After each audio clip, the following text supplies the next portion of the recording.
ஜெயங்கொண்டம் அருகே விசிக கட்சியினரின் வாகனத்தை மறித்து ரகளை செய்ததாக 3 இளைஞர்களை காவல்துறையினர் கைது செய்துள்ளனர். அரியலூர் மாவட்டம் காடுவெட்டி கிராமத்தில் மறைந்த முன்னாள் எம்எல்ஏ காடுவெட்டி குரு பிறந்தநாள் கொண்டாடப்பட்டது. இதனை முன்னிட்டு பல்வேறு அமைப்புகளை சேர்ந்தவர்கள் லாரி மீது ஏறி குருவின் புகைப்படத்தை தூக்கி பிடித்து முழக்கமிட்டனர். மேலும் சாலையில் இருசக்கர வாகனத்தில் ஆரவாரத்துடன் ஊர்வலமாக சென்றனர்.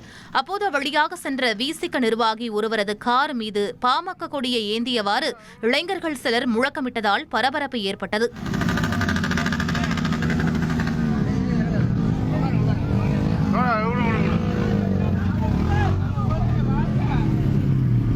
இந்த வீடியோ வைரலானதை தொடர்ந்து மீன்சுருட்டி போலீசார் வழக்கு பதிவு செய்து விக்னேஷ், பரத், கல்யாணகுமார் ஆகிய 3 கைது செய்து சிறையில் அடைத்தனர்.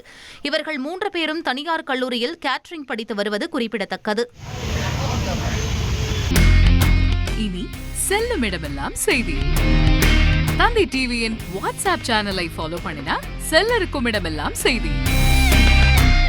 இதோ QR கோட் இப்பவே ஸ்கேன் பண்ணுங்க, ஃபாலோ பண்ணுங்க.